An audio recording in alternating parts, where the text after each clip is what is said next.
High বন্ধুরা, তোমরা সবাই কেমন আছো? আশা করি তোমরা সবাই খুব ভালো আছো আর আমিও খুব ভালো আছি। আজ আমি আর মা মিলে একটু ডায়মন্ডে যাচ্ছি, কারণ আগের দিন এক্সরে করিয়েছিলাম আর আজ তার রিপোর্ট দেওয়ার ছিল। বেশ কয়েকদিন ধরে আমার কোমরে একটু সমস্যা হচ্ছিল, তাই ডাক্তার দেখিয়েছিলাম আর ডাক্তারই লিখে দিয়েছিল এক্সরে করতে। আর এক্সরে করতেই ধরা পড়লো আমার কোমরের সমস্যাটা। সেটা যদি তোমরা জানতে চাও তাহলে কমেন্ট বক্সে লিখো, আর পরের ভিডিওতে আমি জানিয়ে দেবো আমার কোমরের কি সমস্যা ছিল। তো কথা বলতে বলতে ডায়মন্ডে চলে এলাম মডার্নের সামনে। আমি মডার্ন থেকেই এক্সরে করিয়েছিলাম আর এক্সরের সবকিছু রিপোর্ট নেওয়ার পরে আমি চলে যাচ্ছি এখন শপিং মলে।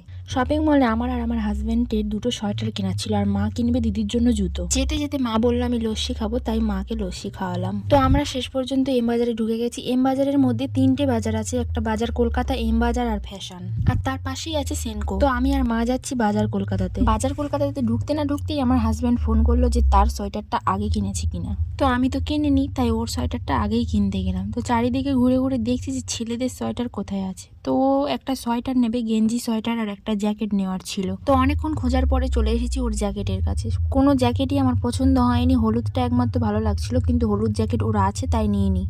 আমি আমাদের জন্য শপিং করছি আর মা ওদিকে দিদির জন্য শপিং করছিল। তো সব রকম জ্যাকেট দেখার পরে আমার কোনোটা ভালো লাগেনি, তো লাস্ট আমি এইটাই চুজ করেছি আর এটা আমি এম বাজার থেকে নিয়েছি। বাজার কলকাতাতে অতটা ভিড় নেই আর ফ্যাশনেও কোনো ভিড় নেই, তবে এম বাজারে প্রচুর ভিড় আর এম বাজারের জিনিসগুলোও খুব সুন্দর। তোমরা দেখতে পাচ্ছ চাদরগুলো কত সুন্দর। এগুলো চাদর কি শাল বলে আদৌ আমি জানা নেই, তবে এগুলো কিন্তু খুব সুন্দর ছিল।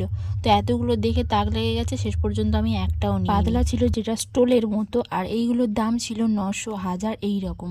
তো শেষ পর্যন্ত আমি আমার হাজবেন্ডের জ্যাকেট, একটা হলুদ কুর্তি আর একটা সোয়েটার টপ কিনেছিলাম। তো কেনাকাটা হয়ে যেতে বাড়ি চলে এসেছি আর পরেছি। দেখো সোয়েটার টপটা কেমন লাগছে আমাকে পরে, তোমরা কমেন্টে জানিও। আর এই যে জ্যাকেটটা দেখতে পাচ্ছ, এই জ্যাকেটটা আমি ওর জন্য কিনে নিয়ে এসেছিলাম।